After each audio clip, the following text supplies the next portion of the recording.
ನಾರಾಯಣ ನಾರಾಯಣ. ಭೃಗು ಮಹರ್ಷಿಗಳಿಗೆ ಪ್ರಣಾಮಗಳು. ಮಹರ್ಷಿಗಳೇ ನಿಲ್ಲಿ, ನಿಲ್ಲಿ ಮಹರ್ಷಿಗಳೇ. ಇದೇನಿದು? ಮಹರ್ಷಿಗಳು ಇಂದು ಬಹಳ ಕ್ರೋಧಿತರಾಗಿರುವಂತೆ ಕಾಣುತ್ತಿರುವಿರಲ್ಲ. ಈ ನಿಮ್ಮ ಕ್ರೋಧಕ್ಕೆ ಕಾರಣವೇನೆಂದು ತಿಳಿಯಬಹುದೇ?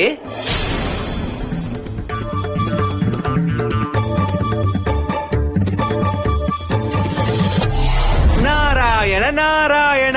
ಓ ಮಹರ್ಷಿಗಳೇ, ಪದೇ ಪದೇ ನನ್ನ ದಾರಿಗೆ ಅಡ್ಡ ಬರದಿರಿ. ನನಗೆ ಬಹಳ ತುರ್ತಿನ ಕಾರ್ಯಗಳಿವೆ. ನಿಮ್ಮೊಡನೆ ಉಭಯ ಕುಶಲೋಪರಿ ಚರ್ಚಿಸುವ ಸಮಯವಿಲ್ಲ ನನಗೆ. ಸಮಯವಿಲ್ಲ ಸರಿ, ಆದರೆ ಶಾಂತರಾಗಿರಬಹುದಲ್ಲವೇ? ಕೋಪದಲ್ಲಿ ಮಾಡಿದ ಯಾವ ಕಾರ್ಯವೂ ಸಫಲವಾಗದು. ಮಹರ್ಷಿಗಳೇ, ಮೊದಲು ಶಾಂತರಾಗಿ ಆಮೇಲೆ ಮುಂದುವರಿಯಿರಿ. ಅಂದರೆ ನಿಮ್ಮ ಮಾತಿನ ಅರ್ಥ ನಾನು ಕ್ರೋಧವನ್ನ ಮೈತುಂಬಿಕೊಂಡಿದ್ದೇನೆಯೇ? ತಾವು ಶಾಂತ ಚಿತ್ತರೆಂದು? ನಾರಾಯಣ ನಾರಾಯಣ. ಮಹರ್ಷಿಗಳೇ, ಮತ್ತೆ ಕೋಪಗೊಳ್ಳುತ್ತಿರುವಿರಿ. ಶಾಂತರಾಗಿ ಮಹರ್ಷಿಗಳೇ, ಶಾಂತರಾಗಿ. ಓ ಶಾಂತಿ ಶಾಂತಿ ಶಾಂತಿ. ನೀವು ನನಗೆ ಶಾಂತಿ ಮಂತ್ರ ಹೇಳಲು ತಾವೇನು ಶಾಂತ ಕಳೆಯಿಂದ ತುಂಬಿ ತುಳುಕುತ್ತಿದ್ದೀರೇನೋ? ಸದಾ ಮುಖದಲ್ಲಿ ವಿದೂಷಿಕ ನಗು ಹೊತ್ತು 3 ಲೋಕವನ್ನು ಅಲಿಯುವುದಲ್ಲದೆ ಮತ್ಯಾವ ಚಿಂತೆ ಇದೆ ನಿಮಗೆ ಹೇಳಿ? ಯಾವ ಜವಾಬ್ದಾರಿಯೂ ಇಲ್ಲದ ತಾವು ನನಗೆ ಶಾಂತಿಯ ಮಂತ್ರದ ಬೋಧನೆ ಮಾಡುತ್ತೀರಾ? ಸೃಷ್ಟಿಯ ಕುರಿತು ಕಿಂಚಿತ್ತಾದರೂ ಜವಾಬ್ದಾರಿ ಇದ್ದಿದ್ದರೆ ನೀವು ಈ ರೀತಿ ನನ್ನೊಡನೆ ಮಾತನಾಡುತ್ತಿರಲಿಲ್ಲ. ತ್ರಿಮೂರ್ತಿಗಳೆಂದೆನಿಸಿಕೊಂಡವರಲ್ಲಿ ಓರ್ವ ನಶೆಯ ಅಮಲಿನಲ್ಲಿದ್ದಾರೆ, ಮತ್ತೋರ್ವ ಅಮಲಿನಲ್ಲಿರುವ ಆತನನ್ನು ಸ್ತುತಿಸುತ್ತಾ ಮೈಮರೆತು ಕುಳಿತಿದ್ದಾರೆ. ಇದನ್ನು ಕಂಡು ಯಾರಾದರೂ ಕ್ರೋಧಿತಗೊಳ್ಳದಿದ್ದರೆ ಅವರನ್ನು ಏನೆಂದು ಕರೆಯಬೇಕು ನಾರದರೆ? ನಾರಾಯಣ ನಾರಾಯಣ. ನಾರದನೆಂದು ಕರೆಯಬಹುದೋ ಏನೋ ಅಲ್ಲವೇ? ನಾರದರೆ, ನೀವು ನನ್ನ ಕ್ರೋಧದ ಮಿತಿಯನ್ನು ಪರೀಕ್ಷಿಸುತ್ತಿದ್ದೀರೇನೋ? ಹಾಗಾದರೆ ನೀವು ಕ್ರೋಧಗೊಂಡಿರುವಿರಿ ಎಂದು ಒಪ್ಪಿಕೊಂಡಿದ್ದೀರಿ ಎಂದಾಯಿತು. ನಾರದರೆ, ನನ್ನ ದಾರಿಗೆ ಅಡ್ಡಿಪಡಿಸಿ ನನ್ನನ್ನು ಕೆಣಕದಿರಿ. ನನ್ನನ್ನು ಕೆಣಕಿ ಈ ರೀತಿ ಅಪಹಾಸ್ಯ ಮಾಡಿದರೆ ಮುಂದೆ ನೀವೇ ಪಶ್ಚಾತ್ತಾಪ ಪಡಬೇಕಾದೀತು. ಎಚ್ಚರವಿರಲಿ.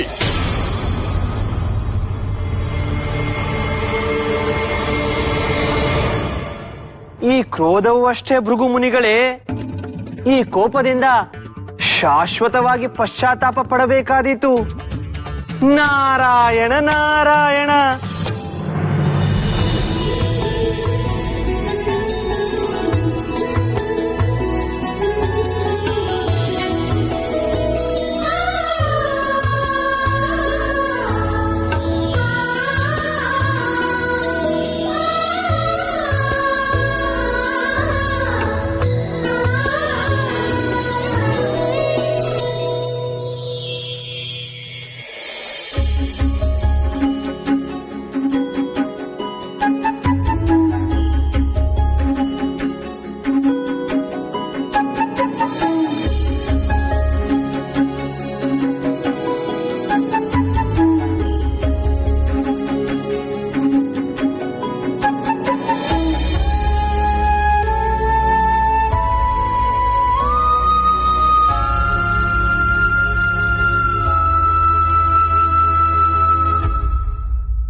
ನಾರಾಯಣ ನಾರಾಯಣ ನಾರಾಯಣ ನಾರಾಯಣ. ನಮೋ ನಮಃ ನಮೋ ನಮಃ.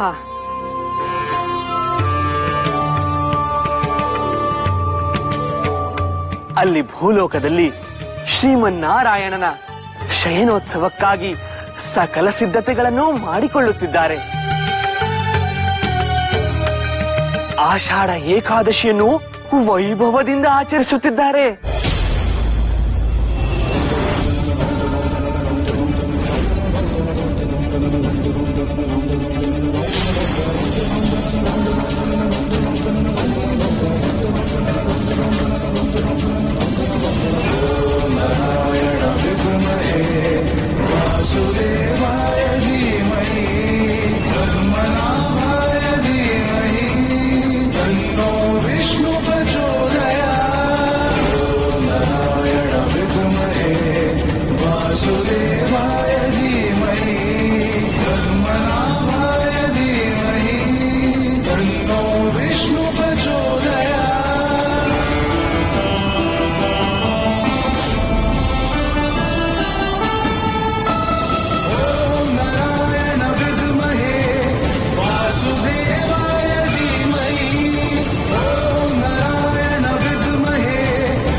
ಇಂದು ಪ್ರಭುಗಳು ಶಯನಾವಸ್ಥರಾದರೆ ಮತ್ತೆ ಅವರ ದರ್ಶನ ಭಾಗ್ಯ ಸಿಗುವುದು ವೈಕುಂಠ ಏಕಾದಶಿ ಎಂದೇ ಅಲ್ಲವೇ?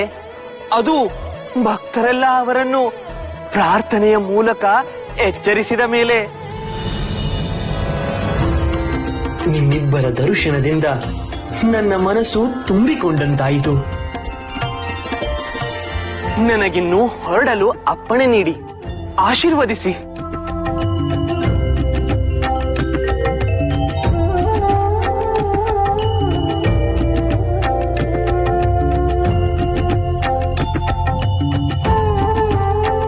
ನಾರಾಯಣ ನಾರಾಯಣ.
ಮಹರ್ಷಿಗಳಿಗೆ ಪ್ರಣಾಮಗಳು. ಶ್ರೀಮನ್ನಾರಾಯಣನನ್ನು ನಾನು ಭೇಟಿ ಮಾಡಬೇಕು. ಮಹರ್ಷಿಗಳು ಅನ್ಯತಾ ಭಾವಿಸಬಾರದು. ಇಂದು ಶುದ್ಧ ಆಷಾಢದ ಏಕಾದಶಿಯ ದಿವಸ. ಪ್ರಭುಗಳು ಇಂದಿನಿಂದ ಯೋಗ ನಿದ್ರೆಗೆ ಹೋಗಬೇಕಿದೆ. ಶಯನೋತ್ಸವಕ್ಕೆ ತೆರಳುವ ಸ್ವಾಮಿಯ ಭೇಟಿ ಸಲ್ಲದು. ದಯಮಾಡಿ ಕ್ಷಮಿಸಿ ಮಹರ್ಷಿಗಳೇ. ಏನು? ಶ್ರೀಮನ್ನಾರಾಯಣ ವಿಶ್ರಮಿಸುತ್ತಿದ್ದಾರೆ. ಸೃಷ್ಟಿಯ ಪಾಲನೆ ಮಾಡಬೇಕಾದವನು ಹೇಗೆ ವಿಶ್ರಮಿಸಲು ಸಾಧ್ಯ? ಮೂರ್ಖ, ನೀನು ನನ್ನ ಬಳಿಯೇ ಸುಳ್ಳು ಹೇಳುತ್ತಿರುವೆಯಾ? ಮನ್ನಿಸಿ ಮಹರ್ಷಿಗಳೇ, ತಾವು ಅದನ್ನು ವಿಶ್ರಾಂತಿ ಎನ್ನಬಾರದು. ನಿಮಗೂ ತಿಳಿದಿದೆ ಅಲ್ಲವೇ, ಶುದ್ಧ ಆಷಾಢದ ಏಕಾದಶಿಯ ದಿವಸ ಭಕ್ತರು ಶ್ರೀ ಮಹಾವಿಷ್ಣು ಪ್ರಭುಗಳನ್ನು ಪೂಜಿಸುತ್ತಾರೆ. ಆಗ ಸ್ವಾಮಿಯು ಯೋಗ ನಿದ್ರೆಗೆ ತೆರಳುತ್ತಾರೆ. ಮತ್ತೆ ಕಾರ್ತಿಕ ಏಕಾದಶಿಯಲ್ಲಿ ಸ್ವಾಮಿಯನ್ನು ಭಕ್ತರು ಪೂಜಿಸಿದಾಗ ಶ್ರೀಮನ್ನಾರಾಯಣನ ದರ್ಶನವಾಗುತ್ತದೆ. ಇದು ಪ್ರಭುಗಳ ದರ್ಶನಕ್ಕೆ ಸಮಯವಲ್ಲ. ಏನು? ಸೃಷ್ಟಿಯ ಪಾಲನೆ ಮಾಡಬೇಕಾದವನನ್ನು ಭೇಟಿಯಾಗಲು ಸಮಯದ ಹಂಗಿದೆ ಏನು? ಬಂದಿರುವುದು ಭೃಗು ಮಹರ್ಷಿ. ಸೃಷ್ಟಿಯ ಕುರಿತಾದ ಮುಖ್ಯವಾದ ವಿಚಾರವನ್ನು ತಂದಿರುವುದು ಇದಕ್ಕಿಂತ ದೊಡ್ಡದೆ. ನಿಮ್ಮ ವಿಷ್ಣುವಿನ ವಿಶ್ರಾಂತಿ ನನ್ನ ದಾರಿಗೆ ಅಡ್ಡಪಡಿಸಬೇಡಿ. ಹಾ,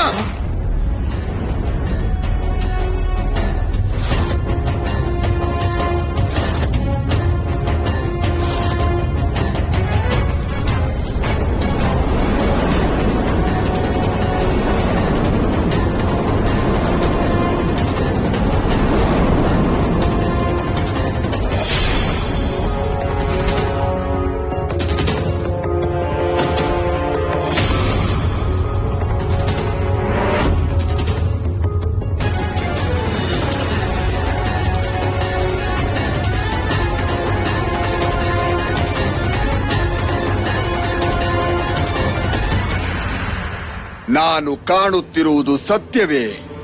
ಲೋಕಪಾಲಕ, ಸೃಷ್ಟಿಯ ರಕ್ಷಕ ಹೀಗೆ ಕರ್ತವ್ಯ ಭ್ರಷ್ಟನಾಗಿದ್ದಾನೆ.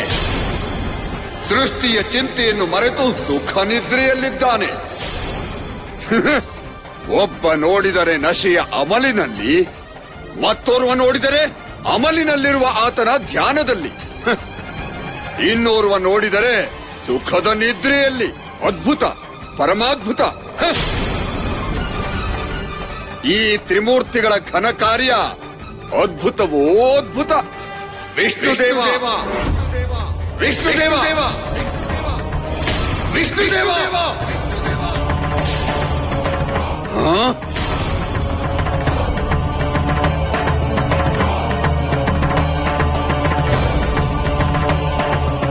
ನಾನು ಮಾತನಾಡುತ್ತಿರುವುದು ನಿಮ್ಮೊಡನೆ. ನನ್ನ ಮಾತು ನಿಮಗೆ ಕೇಳಿಸುತ್ತಿಲ್ಲವೇ?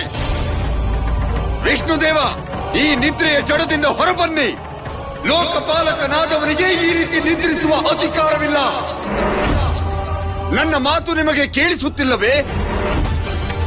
ವಿಷ್ಣುದೇವ, ನನ್ನ ಮಾತು ನಿಮಗೆ ಕೇಳಿಸುತ್ತಿಲ್ಲವೇ?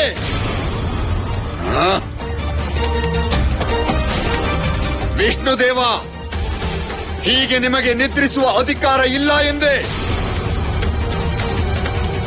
ನಾನು ಇಷ್ಟು ಸಮೀಪ ಬಂದು ಅಬ್ಬರಿಸಿದರೂ ನನ್ನ ಮಾತುಗಳು ನಿಮಗೆ ಕೇಳಿಸುತ್ತಿಲ್ಲವೇ? ನಿಮ್ಮದು ಅದೆಂತಹ ನಿದ್ರೆಯಾಗಿದ್ದರೂ ಸರಿಯೇ, ಆ ನಿದ್ರೆಯಿಂದ ನಿಮ್ಮನ್ನು ಎಚ್ಚರಗೊಳಿಸಿಯೇ ನಾನು ತೀರುತ್ತೇನೆ. ವಿಷ್ಣುದೇವ,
ಮಹರ್ಷಿಗಳೇ, ತಮಗೆ ನೋವಾಗಲಿಲ್ಲವಷ್ಟೇ? ತಮ್ಮ ಪಾದದಿಂದ ನನ್ನ ಎದೆಯ ಮೇಲೆ ಆಕ್ರಮಣ ಮಾಡಿದಿರಿ. ನನ್ನ ಎದೆಯೋ ವಜ್ರದಂತೆ ಕಠೋರವಾಗಿದೆ, ಆದರೆ ನಿಮ್ಮ ಪಾದಗಳು ಕಮಲದಂತೆ ಕೋಮಲವಾಗಿದೆ. ಸುಮಕೋಮಲವಾಗಿರುವ ನಿಮ್ಮ ಪಾದಗಳಿಗೆ ನೋವಾಯಿತೆ ಮಹರ್ಷಿಗಳೇ? ಸ್ವಾಮಿ, ನೋವುಂಡವಳು ನಾನು, ನಿಮ್ಮ ಹೃದಯ ನಿವಾಸಿನಿ.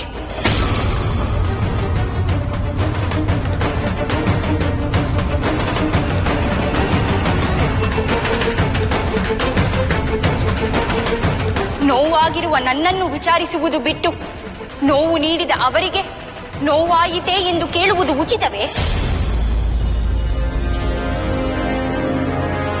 ದೇವಿ, ಇವರು ಭೃಗು ಮಹರ್ಷಿಗಳು.